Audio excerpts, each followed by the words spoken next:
President Kyagulanyi Ssentamu Robert Bobi Wine olwaliro ayogeddeko eri eggwanga ku BICM omwaka gwa 2024 ne bannayuganda era nakyo kyatekeddetekedde omwaka 2025. Mwenna abaganda baffe bannamawulire ne bannayuganda bannaffe mwe abali wano naffe leero abali mu ggwanga lyaffe Uganda n'abo abali weeru w'eggwanga tubalamusaako era tubayozaayoza okumalako omwaka guno newankubadde bukyabuzaayo essaawa nga ziizo naye tulina okukkiriza ti Omukama atuusiza wano agenda tukkiriza tumaleko omwaka guno ate tuyingire omupya ate nogwo gutambulire bulungi. Feno mu NUP ne Western Uganda yona okutwaliza awamu eri bakodomi bange tumazeeko omwaka guno n'emitima emimenyefu oluvannyuma lw'okufiirwamu Deputy President waffe Maama Jolly Mugisha ne bannaffe abalala bangi nnyo tubasabira Omukama meyo gyabwe agiwumuza emirembe zigumya. Guno mwaka gubadde gwa mbirigo gubadde gwa kugezesebwa gubadde mu ebyokuyiga bingi nnyo gwolese ebintu bingi nnyo naye mu bisinze okutukwata amaaso gaffe mwaka guno bye bino wammanga omuli obuli bw'enguzi n'obulyake bukuka ejjembe mwalaba ng'obuli bw'enguzi ate bwasinga kukwata jjembe mu Parliament. Speaker wa Parliament mukyala Anita Among mwamulaba bwe yeebubika ssente z'omusolo eziri mu buwumbi ate ekyennaku ng'ataasibwa abo abali balina omusiba. Mwalaba nga n'amawanga ag'ebweru gy'atereka ssente zabbye gamuwaayo ne gamulabisa ne n'akuumibwa gavumenti ya Mwai Museveni obutabitebya. Ekyo nno kyaleetera n'abavubuka ab'enjawulo kubanga okumala ebbanga ddene nga tubyogerako nga bagamba bannabyabufuzi aba NUP just tebakolagana naffe naye mwalaba ng'abavubuka ab'enjawulo nga tebalina ggwanga libakiikirira oba kibiina kye bakiikirira nga bavuddeyo okwekalakaasa olw'obubbi obulyake buli mu Parliament era abayikalakaasa nga baagala okutambula okutuuka ku Parliament. Bangi ku bo abasukka mu 100 baakwatibwa, bangi baasibwa ne balwa mu kkomera, bangi batulugunyizibwa ekyennaku ti n'abamu bavaayo ne bategeeza nti baali basobezeddwako bano nno benjogerako balenzi naye baali basobezeddwako agasajja agabwenyufu ate nga gasirikale. Kati teebereza abaana ba Uganda okukwatibwa ate ne batuusibwako ebikolwa by'obuseegu eby'ensonyi nga basibiddwa. Ekyo nno tukivumirira neera kyongera okulaga Uganda weeri. Ffe nga NUP naffe kino tukyatutaliza era kyatumalamu nnyo amaanyi bwe twazuula nti naye yali Deputy President waffe naye mwana wattu yali yeenyigidde mu bulyake buno nga batudde ne Speaker wa Parliament Anita Among ne bakamishona ba NRM ne beegabira ssente z'omuwa omusolo nga ye yeegabira emiliyoni 5 z'omuwa omusolo. Baagamba nti baali beewa akasiimo naye akasiimo omuntu bakamuwanga amaze okukola.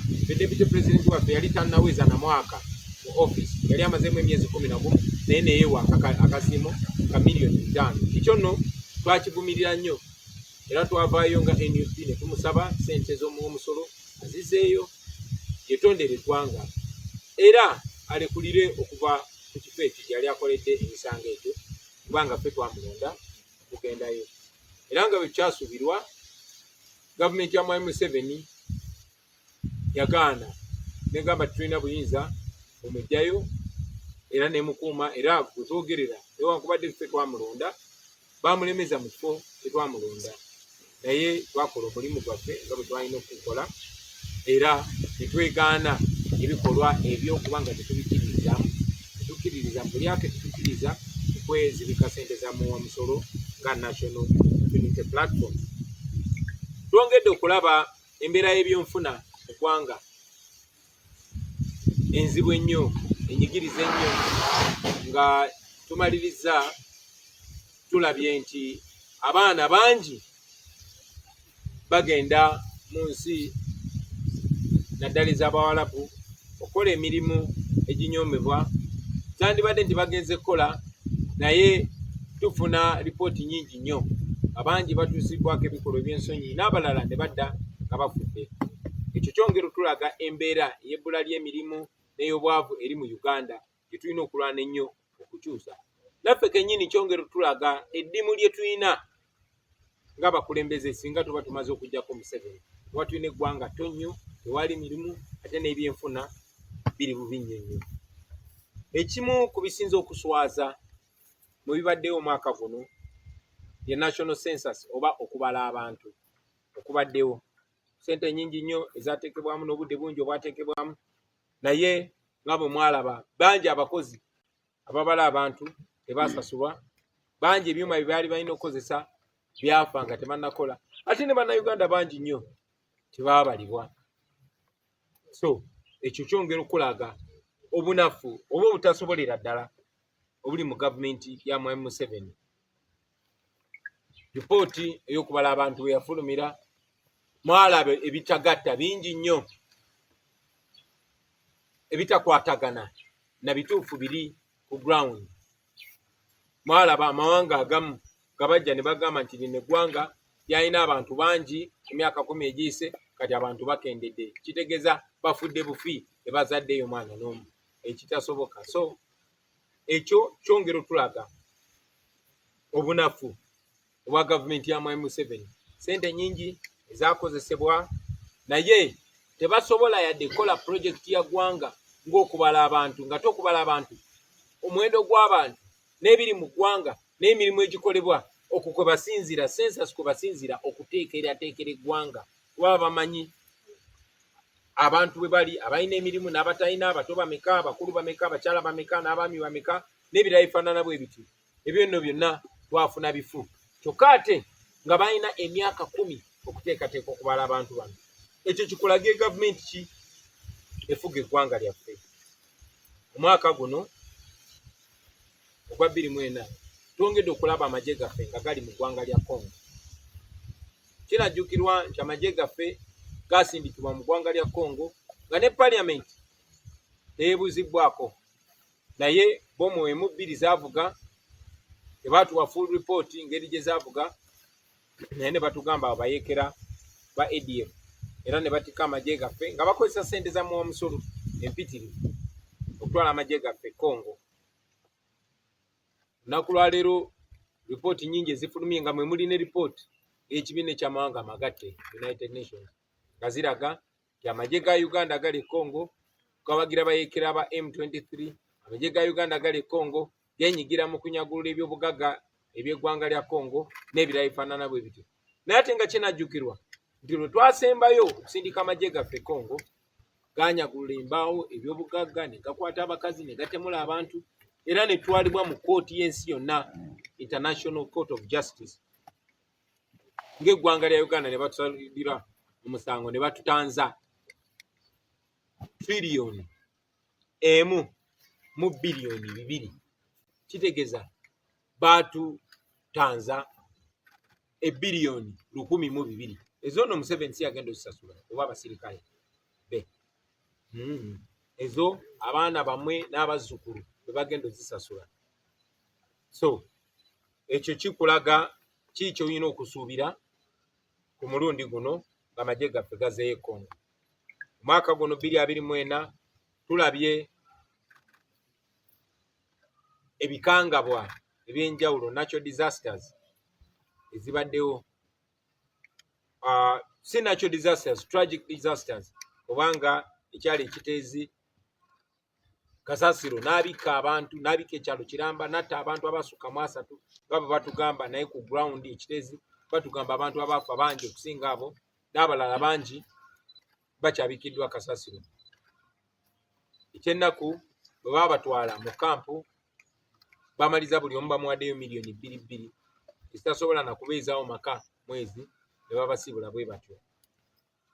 Twalaba tanka y'amafuta eyayabika ekigoogwa netta abantu abaasukka mu 11 balipoti bwe zaatulaga newankubadde ku ground balaga nti bangi abakosebwa abaafa n'abaalumizibwa n'abakyali abalwadde. Twalabye landslide oba okubumbuluka kw'ettaka e Bulambuli, abantu abasukka mu 2 ne bakasusulamu akaba n'amaka mangi ne gakosebwa. Kyewuunyisa Mwami Museveni ye nga bw'abeera mu kubalaata bambuuza ku Ekiteezi yagamba mwalonda bubi, era ne minisita we Nabbanja yabalabwako ng'ali ku ssiini ewagudde ebikanga bwebyo naye nga ye ali mu kubalaata bubalaasi. Ekyo nno kiraga abakulembeze be tulina n'ebizibu by'Abannayuganda ki kye bitegeeza gye bali. Mu 2024 muno mwennyini ebbanja eribanjibwa Uganda lyongedde okulinnya era kati nga lisusse mu tiriyoni 97. Kaakati ekyo kiraga nti dikubisaamu kumpi embalirira y'ensi gye tulina. Kati ku ezo ssente kyewuunyisa nti obutabalika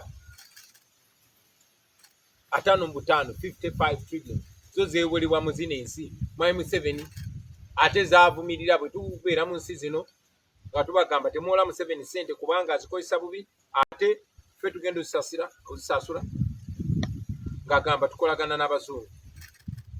Mwami Museveni yennyini gano amawanga bw'aba ageewolako ssente agayita mikwano gya Uganda Development Partners, naye bwe bamugambako okutulugunya abantu ku kiwamba abantu ne mukuba obululu, Mwami Museveni ng'agamba abo bayingirira ebintu bya Uganda. Naye jjukira beewozeeko tiriyoni esukka 55. So ndoze kyongedde tulaga obunanfuusi bwa Museveni. Mu mwaka guno ekiwamba abantu kyeyongedde nga tukyabanja bannaffe bakibalama bakanatta n'abalala, ate okuwamba abantu tekomye ku bantu ba bulijjo. Eyasembeyo mwalabye nti bawambye Dr. Kizza Besigye. Ekyobuswavu ekiwamba abantu bakijje ne Uganda ne bakisomosa ne Kenya, bamuwambira Kenya ne munne Ajo Bedi Kitale babaleeta wano bumenyi bw'amateeka ne babasaza ensalo bumenyi bw'amateeka ne babatwala mu kkooti y'amagye ku bumenyi bw'amateeka. Ekyo tukivumirira tese kuvumirira yenna. Bannaffe bangi bongedde okusigala mu makomera aba political prisoners abo abaasibwa olw'ebyokulonda. Mwalaba nti bangi abawera 19 babanyigiriza ne babakaka okukkiriza emisango gye batazza basobole okubata. Olivia Mulutaya mwamulaba yalina okukkiriza omusango gw'atazza n'abalala bangi ekyennaku. Naye waliyo abaagaana baganda baffe omuli Machete Yasini, omuli Sheriff Kalanzi, omuli Juma Kato wa Emma Kato n'abalala bangi. Tuyimirira nabo era twongera okubanja tibasumule abantu baffe kubanga tebalina musango. Ekyo nno kindeetedde era n'okufuna chance okwogera ku baganda baffe abalala bali mu makomera nga Bobby Yanga nga Muyudi abatalina musango. Tubabanja muze mulaba nti eno gavumenti ya Museveni terina kyekkiririzaamu. Egamba nti nno abavuma abantu ku intaneti bakola bubi, naye mujja kyegendereza nti Mwami Museveni ayina abavumi abawemuzi basasula bawa n'ebifo namu ekifo kati kwadde ekifo kya bukungu wadde ekifo ky'amaanyi mu gavumenti kubanga owemula bulungi aba opposition, kubanga obavuma kubanga obawemula. Muze mbalaba naye waliwo omuvubuka gwe bayita Musuuza Juma abangi gwe mumanyi nga Madubala, yakwatibwa n'akubwa n'avaamu amannyo n'asibwa paka kati akyali mu kkomera. Kya nnaku nnyo twongera okivumirira nga tugamba oba temukkiririza mu kuvuma then lwaki ssente zaffe ez'omu omusolo muziwa abawemuzi ne muba recruitinga ng'omulimu gwabwe kuwemula? Omwaka guno gwennyini basebo ne bannyabo yagadde obajjukiza nti Uganda bagijja ku luse lw'amawanga agayina okufuna mu nteekateeka y'eggwanga lya Amerika ku tteeka lye baaleeta erya AGOA oba African Growth Opportunities Act mu Amerika. Kino nno kyaddirira okulinnyirira eddembe ly'obuntu, ekiwamba abantu, ettemu n'obutagoberera amateeka ebiri mu Uganda. Kyategeeza ki? Eri ebintu ebikolebwa mu Uganda, products oba ebintu ebifuluma mu Uganda ebisuuka 600 byasalibwa ku katale k'ensi yonna ako akaali kayamba munnayuganda, akaali kayamba ekonomi ya Uganda. Newankubadde Museveni yasindika mutabani we agenda annyonnyole naye era byagaana. Feno twongera okumuwa amagezi nti ebintu okuterera mu Uganda tekyetaaga kusindika mukodomiwo kugenda kwegayirira.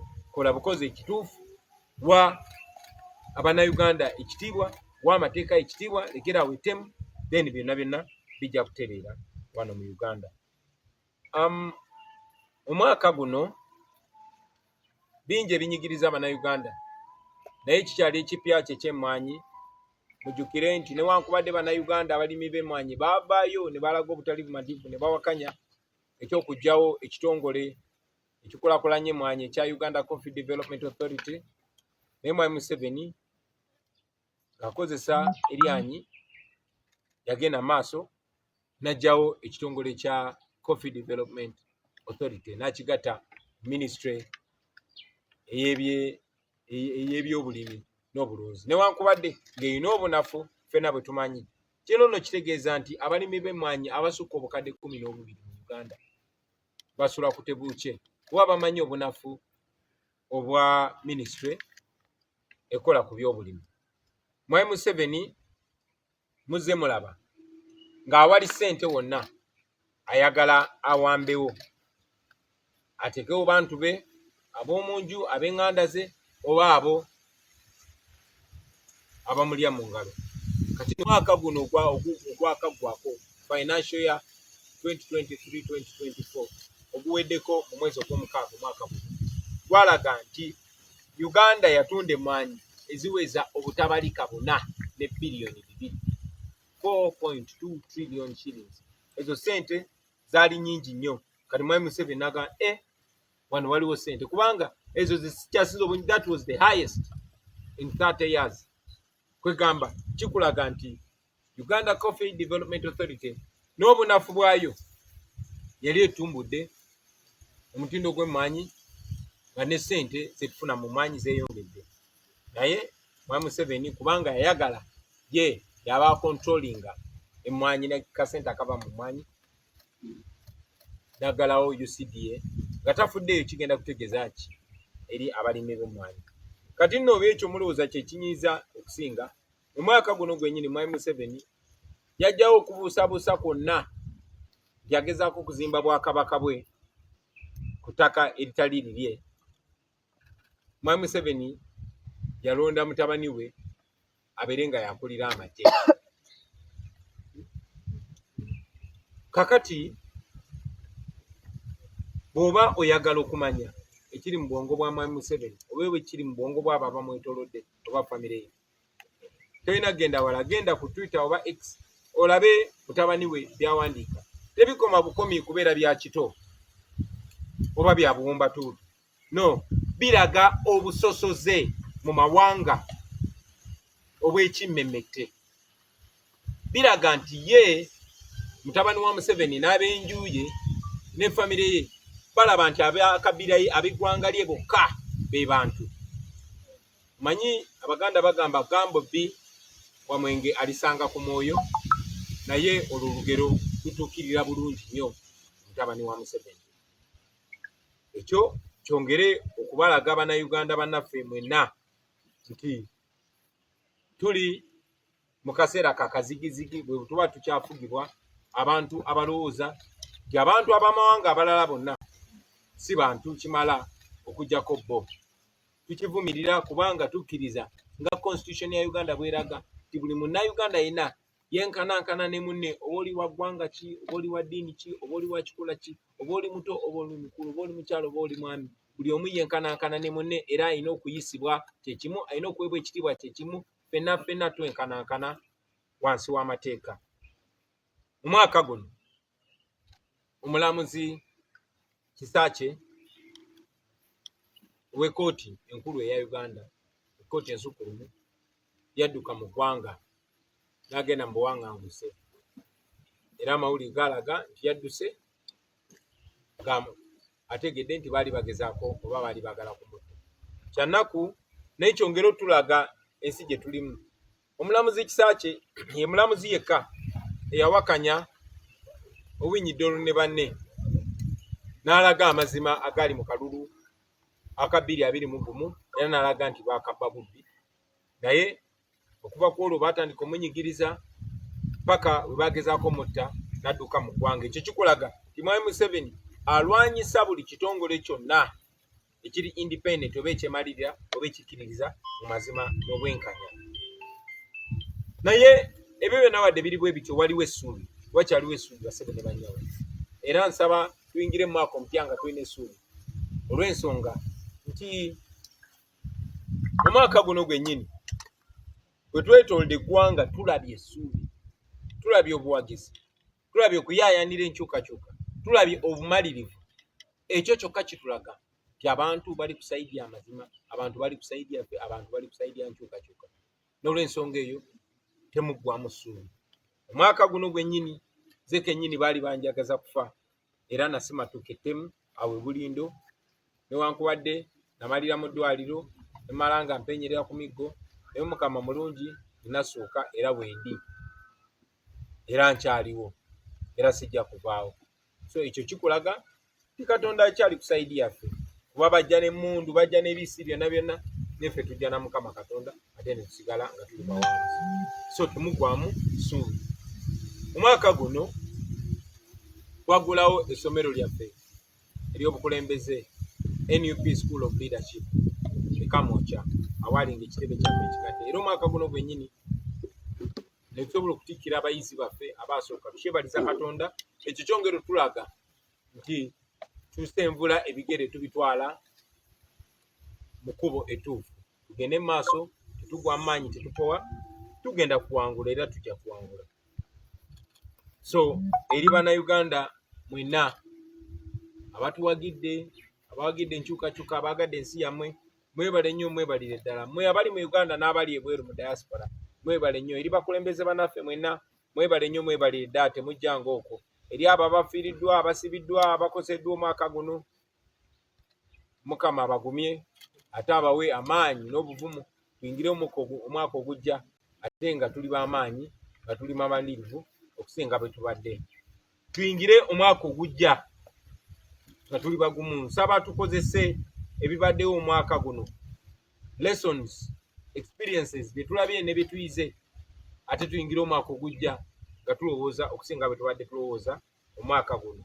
Tuyingire omwaka ogujja nga tuli bamalirivu okugufuula ogw'enkyukakyuka, okugufuula turning point oba enkyusizo eya ebigenda maaso mu ggwanga lyaffe Uganda. Nja kuwogerako nammwe mu wiiki esooka ey'omwaka omupya nga bane nammwe nange ebirowoozo byange ebyendowooza bye tuyinza okutereeza oba okukola okutuuka ku ebyo bye twagala okutuukako. Batwale omukisa guno baagaliza omwaka omulungi ogw'eddembe, ogujjudde essanyu, ogw'obulamu, ogw'okwagalana n'okusingira ddala ogw'okwenunula. Mukama abeere nammwe. I wish you a very happy 2025. Thank you very much. Jonah, was there anyone? Let's have some people. Oh, we have questions. Yes, sir. Wow, Mr. President. Byebyo ebigambo by'omukulembeze Kyagulanyi Ssentamu Robert Bobi Wine eby'omwaka 2024 nga gutambudde nabyo tusubira mu 2025 gutemyetemye biki byayiseemu n'eggwanga Uganda lyebiyiseemu ne bannayuganda era nawo otulaga ekyo tulina okukola kufenga bannansi okutereeza eggwanga lyaffe. Ebigambo bya muwendo nnyo, agezezzaako okulambulula n'okwongera okugula amaaso gaffe twongere okumanya nti eggwanga lyaffe pambe baali wamba nti era guno omwaka gutugenda okutandika wa 2025 gwakwerwanako gwakuva mu bumbula bwe tulimu oteddwamu nakyemalira General Kaguta Museveni sobola okubeera mu nsi ate gwa wamma eyeyagaza. Tuyanza nnyo President Kyagulanyi Ssentamu Robert Bobi Wine.